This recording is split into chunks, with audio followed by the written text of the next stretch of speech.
All right. Oh, it's been a while. It's been a while.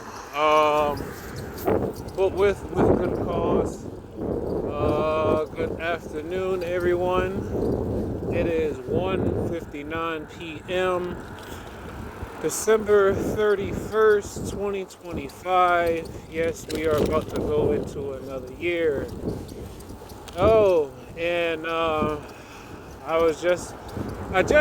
literally just finished watching a video by another Ti, King Mansa. I think it's like at King Mansa 1414, something like that. And he was talking about how, the title of the video is "I refuse to be a victim," right? And it's funny because I think the main reason why I clicked on it was because the the V2K ops, they always be saying, "Oh, Chris is victimizing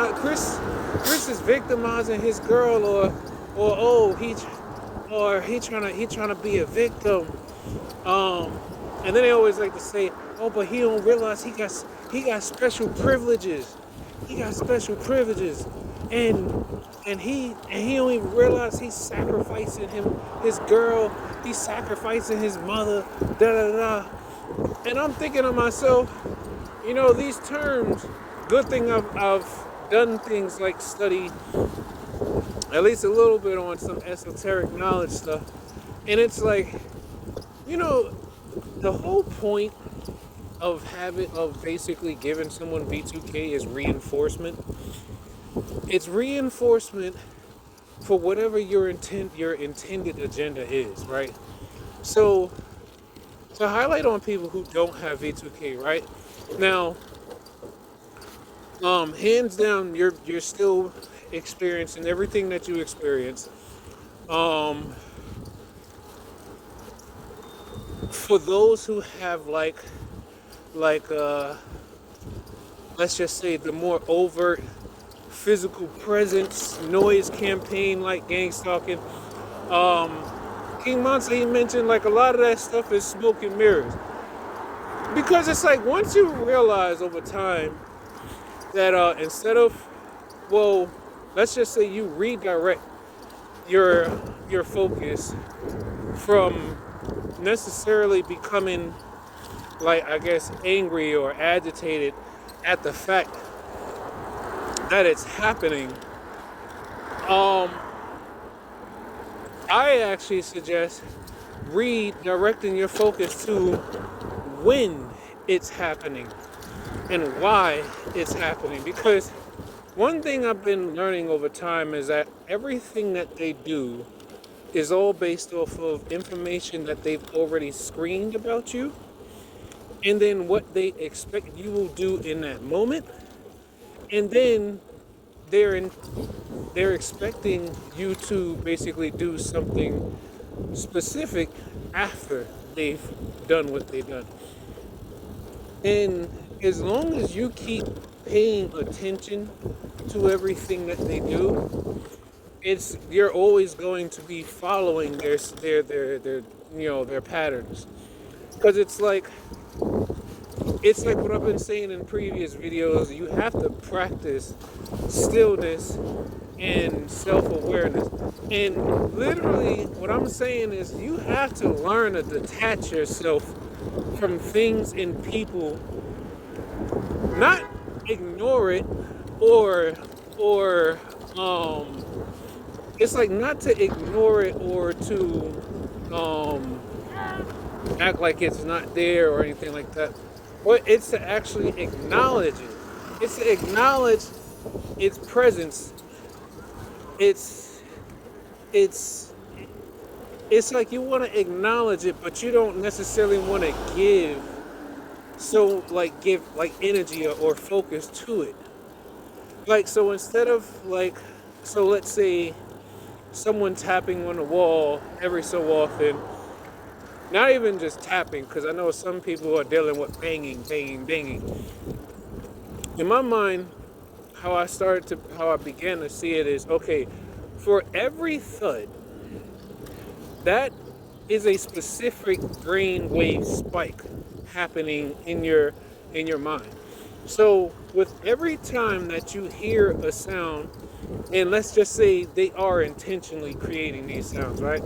Every time they make that sound, it creates a specific frequency response within the brain because the sound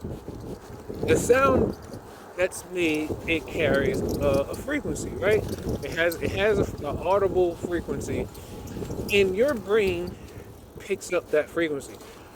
When you're conscious, well, shit, I don't even think it matters if you're conscious or unconscious. But once your brain receives the information of that frequency, whether it's a sound or whether it's a coded data that's been put into an audio form, your brain is going to like basically resonate with that. Now the problem is that's going to happen anyway, right? Your brain is always going to acknowledge and pick up on sounds or things you see, whatever the case may be. Now the whole part about self-awareness and stillness comes in where it's like, okay, you acknowledge that there's a sound. First time you hear it, it's like, what was that? Then the second time you hear it, it's like, okay, there's a sound. What I'm doing in that second part, once I hear what, like where the sound, like confirm that, okay, I heard that sound the second time. My next thing is, I just want to know where it's coming from. I'm not going to give so much energy to it because I don't want them to be able to, I guess, amplify any emotional signals that may be overlaying or already processing and running through me.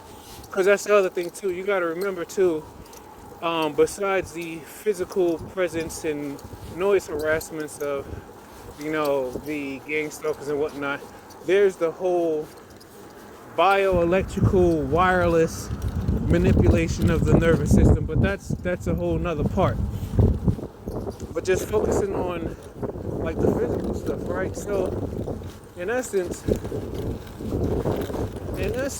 right, what I'm realizing is once you determine where it's coming from, all right, once you determine where it's coming from, and then you could pretty much safely assume what it is, let that shit go. Because that's my whole thing. It's like I get when people be like, oh, but they be banging and banging and banging, making all these noise and da da da. And then it's like, okay, so then what you do is you record it, right? You record the sound. And you make sure you document, and then you can't, like, I gotta say, when you want to try to make the reports and stuff, you want to get several notes, and you want to be able to try to describe and imagine what is being done in the apartment. But you want to build this information up over time. You don't want to just like day in, day out, you're calling 311 all the time. Nah. What you want to do is you want to build this information up, because in the end,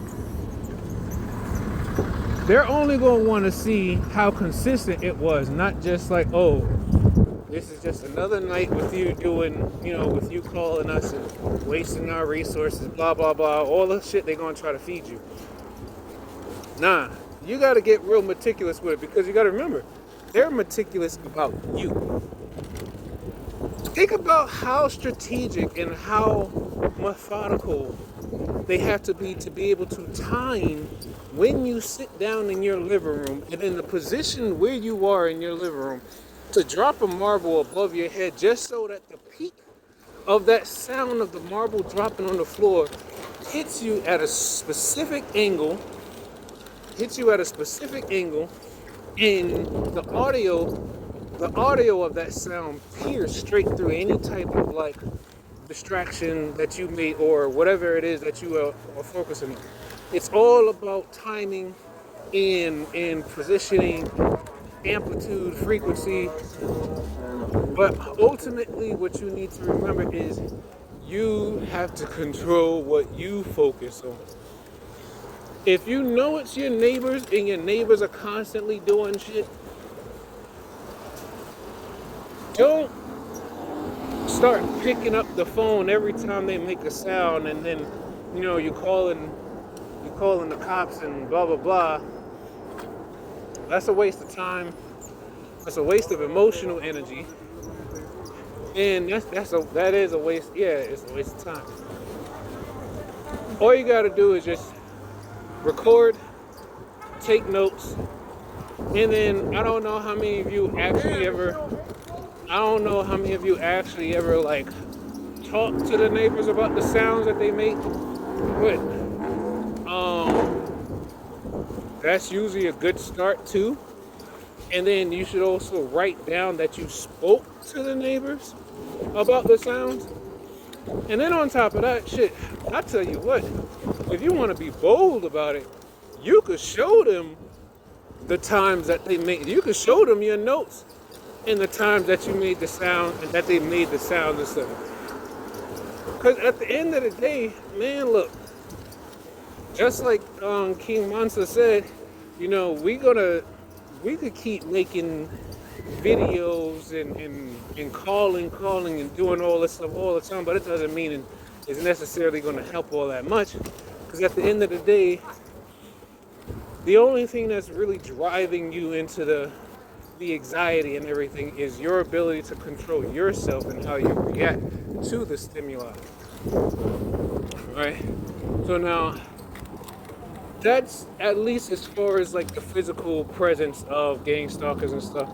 Now, I haven't really dealt with too many, like lately I haven't really been dealing with too many people like physically trying to gaslight me or,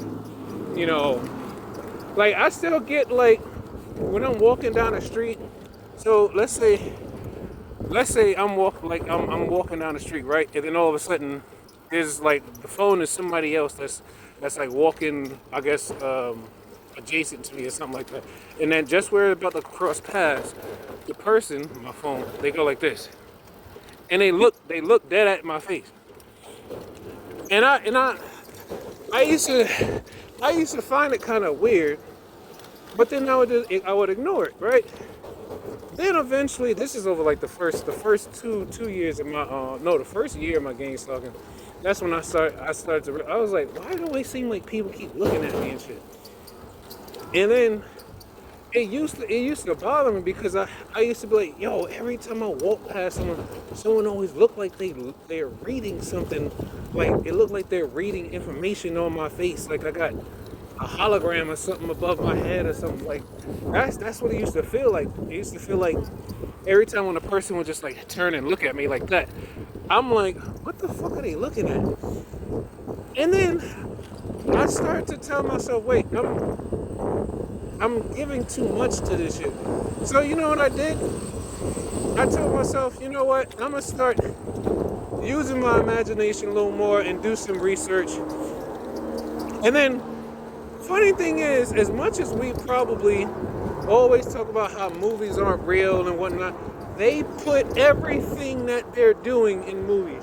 I kid you not, every single thing that these evil Luciferian Satanists do, they put everything in the movies. Everything that you see, I'm gonna say like 85% of the shit you see in most movies, it's based off of something that someone actually did, something real, right?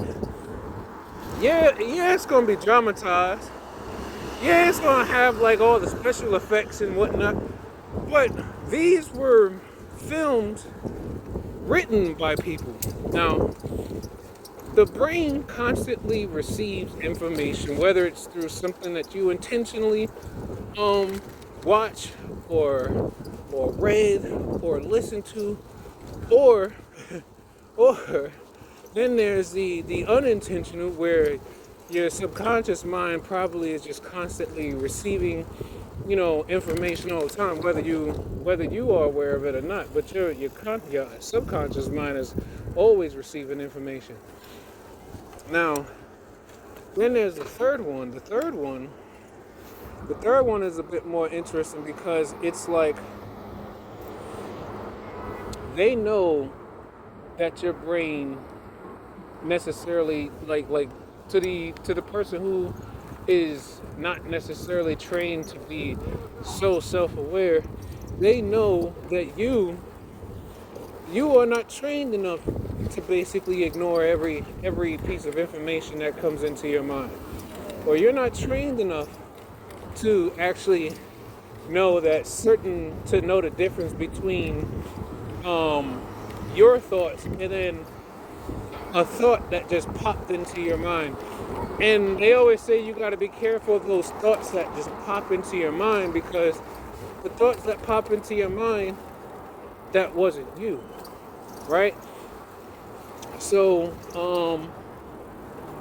I done learned that with this technology, they basically I know I started veering off a little bit. Then oh right, I forgot to tell you. So okay, so remember back in November, I told you I went to do this cognitive assessment test, and I told them about my experience with gang stalking and whatnot. Then I told them, yeah, like I told them about that, and I told them about my my issues with memory recall and whatnot. So the things that stood out to me, they gave me a diagnosis, and I'm not necessarily in favor of it, but because it's one of those that they basically use to discredit TIs or just about anyone who is a truther, right? But aside from that, they told me some interesting things. First time I've ever heard this called, but fluid reasoning, right? I mean, first time I heard of this, but fluid reasoning. They said my fluid reasoning skills tested in a superior range, right? Fluid reasoning is basically like your ability to critically think with all information at your disposal, and how well you can, find solutions to situations with everything that you have at hand, and how fast you can do it, right? So I started thinking to myself, I was like, oh, superior. That's all I got. I was like, oh, superior. Now, everything else that they tested for was basically like average. A lot of stuff was average. Verbals and visuals and audio. Memory, they said, was average. But they did notate that there are times when I'm speaking, it's like all of a sudden there's like this break in train of thought, and they noted that it happens pretty often. And I'm like, well, the funny thing is, because every time I try to explain it to them, when I'm speaking, I feel it all. I can feel the train of thought solid, right? When I'm speaking, the train of thought is solid and is going just perfectly fine, right? Then all of a sudden, I could feel the pressure of this it's like an energetic pressure right on the temporal side of my head, right? And it's like a pencil point pressure. Now it's funny because I already told y'all I didn't really trust going to them anyway. I was only doing this thing for the insurance, for my future insurance.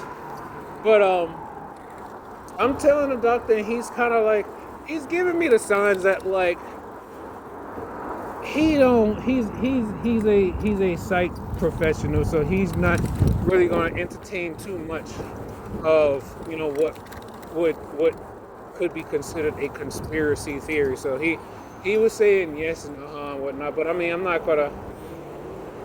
can't fault nobody for that. So because they can only deal with what they're trained to deal with, right? So Yeah, so they said that my fluid reasoning tested in the superior range, but they noticed like some type of discrepancy between. It was a discrepancy between two things, and they found it odd. It was like something that only 2% of the people in the world have. It has something to do with like I forgot what it was, but he said it was, and I was like, see, but that's exactly what the fuck I was trying to tell you. But he over here trying to act like he's ignoring everything I'm telling him about, like the remote neural stimulations and all this. Oh my god, whatever. Hold on, I'll get back to you. All right, I'm back. Yeah, it got really busy for me, so I had to stop recording for a while to just focus on this. I got 2 bars left on my battery, and I'm all the way on 103rd and Weston for the New Yorkers for what TIs, and they know where that's at. Anyway, so yeah, what was I talking about earlier? All right, I'm gonna just right. I know I was mentioning something about the technology part. Oh, right. Basically, not being a victim to simple shit. Even though I know I didn't like say it in those words, but that's basically like, because I began to realize once you get used to seeing certain tactics and stuff, there's nothing ever really new that they do. They just do. You saw that shit, and he put a damn turn signal on so last minute. But anyway,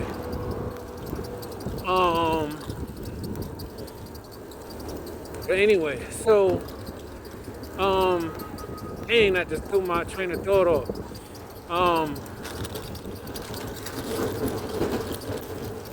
Oh right, I was also talking about. Oh right, I was also talking about my results.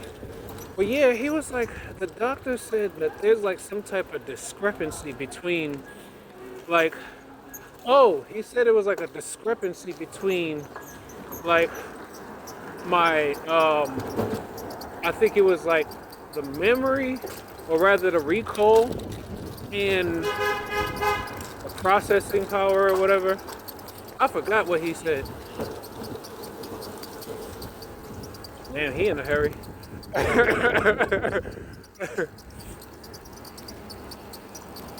And you see what I be talking about? Like, we made the same light at the same time.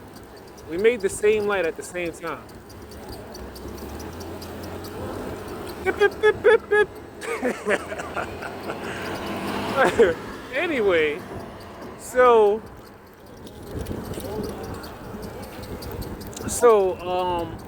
right, so the doc was like, it's a discrepancy between, I think he said like my memory recall and I think it was like, it was something else. But he was like, he found it odd. My whole thing is, nigga, you see we both trying to go this, why wouldn't you just slow down? And that's when I start thinking that some of these bikers be gang stalkers too. Cause I'll be like, yo, they be gaslighting motherfuckers for no, it'd be like, why are you honking your horn when all you got to do is slow down? Like, like, it'd be like, yo, why are you honking your horn when all you gotta do is slow down? And then on top of all things, right, he's turning the same way the car was turning. What are you in such a rush for? That's why y'all be the main ones getting into accidents and not us. Anyway, but yeah, I've been realizing over time, I mean, realizing I've been going through these stimulations for over, well, just about almost over 5 years now. So, I've learned that I have been, you know, developing lower patience. But it's not like I'm an impatient person. It's just, it got me thinking about, what my test results said when it was like, my fluid reasoning is on superior or something. And then it's like, I don't know, because for some reason, sometimes I feel like, I don't know, I hate to say this, but sometimes I feel like when someone asks me a question that seems like it should just be like general knowledge, like everybody should know this, or something like I don't know, like I don't know, certain information that, like, if I assume you probably grew up with a TV in your home, there's certain things that you should know that would be referenced. But then it's like there's certain things when people ask me, I be like, especially with my mind, because I got a V2K with 4 different people, and then it's like sometimes I be trying to focus on whatever I'm thinking about. So then when somebody asks me a simple question, I be like, I don't know why I let that sometimes get me, but it just comes out. I be like, look, it's like this, and then I like rush through saying it, and then it's like, boom. Now it's like, now let me get back to what I was thinking about. But I try my best not to be an asshole or anything. But anyway, so okay, trying to get back on track. Yeah, so okay, now the technology and all this stuff, right? Like I told you, the gang stalking, physical tactics and all that. Like, one thing I'm not going to do, I notice how there's a lot of TIs that, like, a lot of y'all really get, I don't know. Like, there's certain things that I watch in your videos, and I'd be like, why does that bother you? So it's like, that's one of the things I was talking about in the earlier part of this video, is I was basically trying to tell you, when you know certain things are constantly happening all the time, and it's usually by the same people or the same group, you gotta learn to let that shit go. Because think about it like this, real quick, there is literally a patent owned by Microsoft. There's a patent that shows how you can earn cryptocurrency based off of your body activity. Meaning, let's say through some application, if it said, okay, you could generate 1 Bitcoin if you read 2 books in 1 day or something like that, right? The technology is going to be sensing that you're actually reading, and it's going to be sensing that you how fast you read, or how long it took you to read, or whatever. And then once you complete the task, you would be rewarded with cryptocurrency, right? Now, think about it like this. Every time you react to something that you already know they're doing, you're helping them make money. Think about it like this. Every time you react to every little, bang on the wall, every little tap on the floor, car horns, all this stuff, and for the most part the direction is coming from, you may not know exactly who, because I'm gonna tell you this: even if you know what direction it's coming from, it still don't matter who it's coming from. Because the best thing that you could do is learn to just acknowledge where it's coming from, and then learn to let that shit go. Because you know why?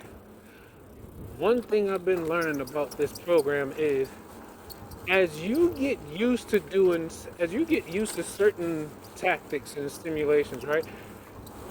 All they pretty much do is just literally change the angle from which they send the signal, change the amplification of the signal, possibly increase a different number of people to do. All they really do is just increase what they do, or just tweak what they do a little bit. But it's not really that much new stuff out there. This is one of the reasons why I like to watch a lot of TI's videos, because I like to know what other TIs are going through. And I think it kind of goes hand in hand with the whole concept of um, fluid memory and crystallized memory or something like that. And then that's just something else I learned ever since this test. So fluid memory is basically like, they're like fluid memory is basically how you think on the fly or something like, I might be getting it wrong. But yeah, it's like fluid memory is based on like how you think on the fly without having, all the information and stuff at your hand, right? They say certain people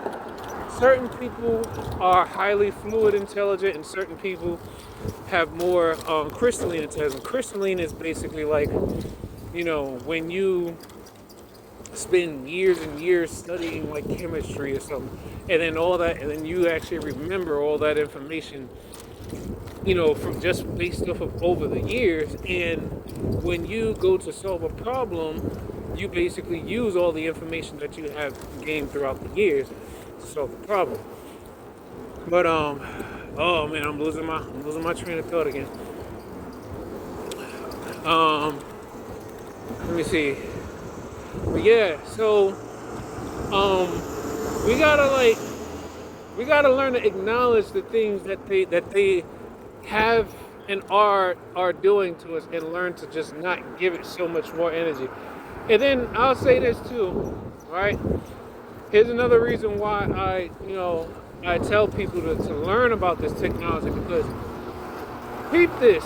So I didn't even know this myself, but I didn't know that your emotions is literally just just contractions of like of like they say what is it? They say certain emotions are based like certain like sorry, I'm trying to get it out. Basically, your thorax, right, rib cage, and I guess the surrounding connective tissues and muscles in that area, right?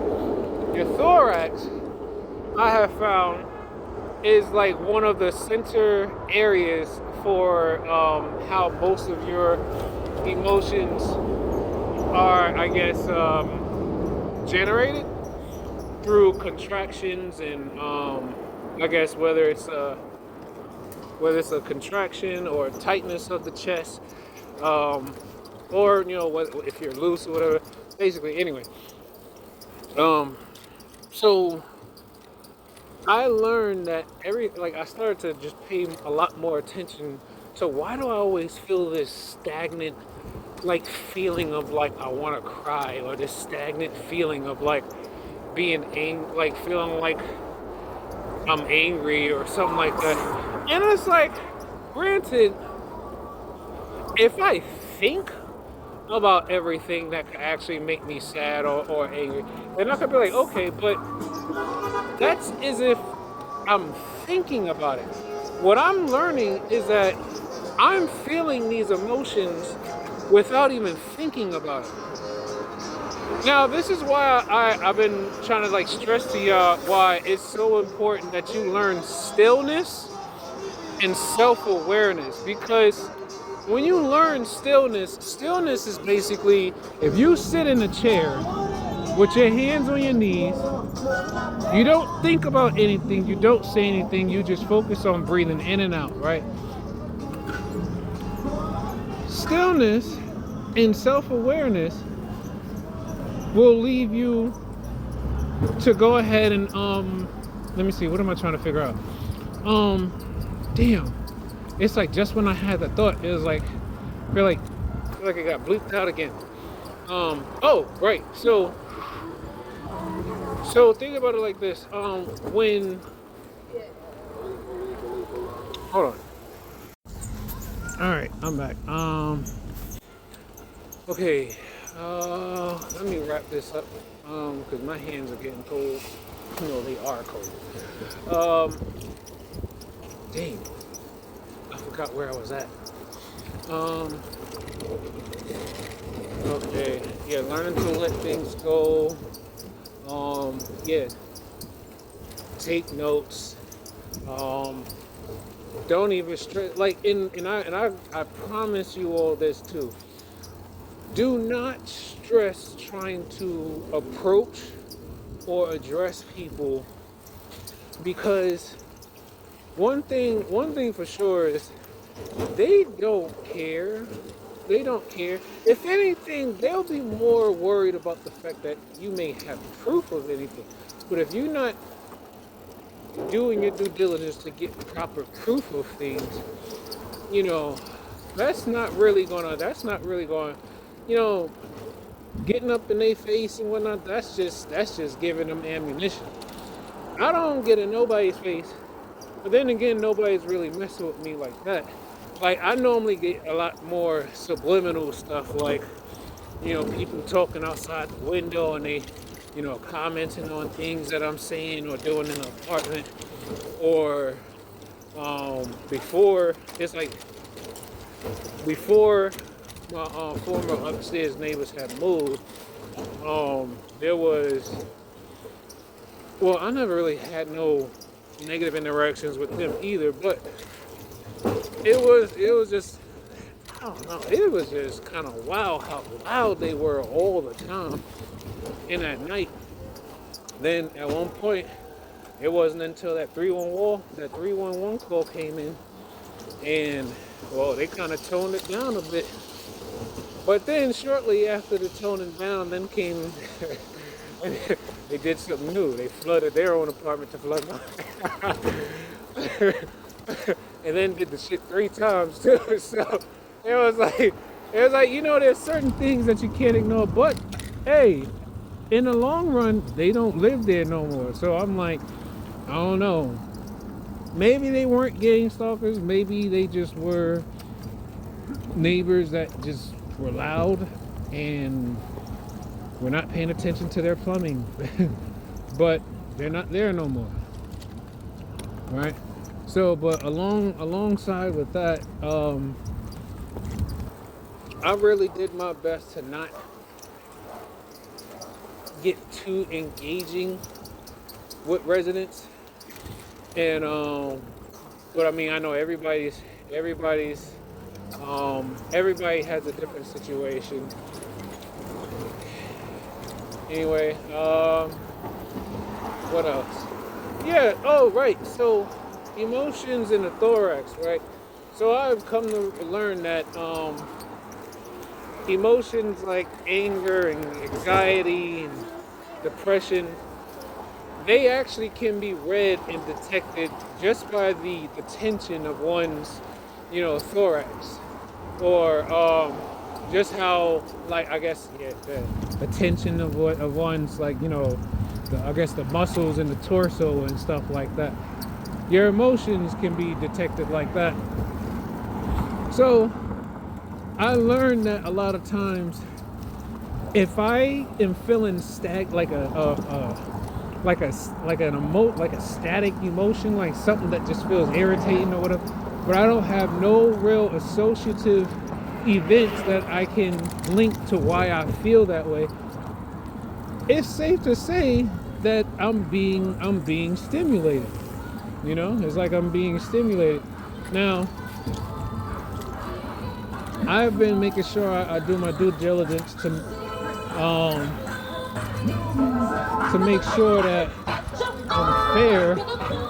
I'm fair with anything that I say, but I also try to make sure that not only am I fair, I'm open to be told that I'm wrong.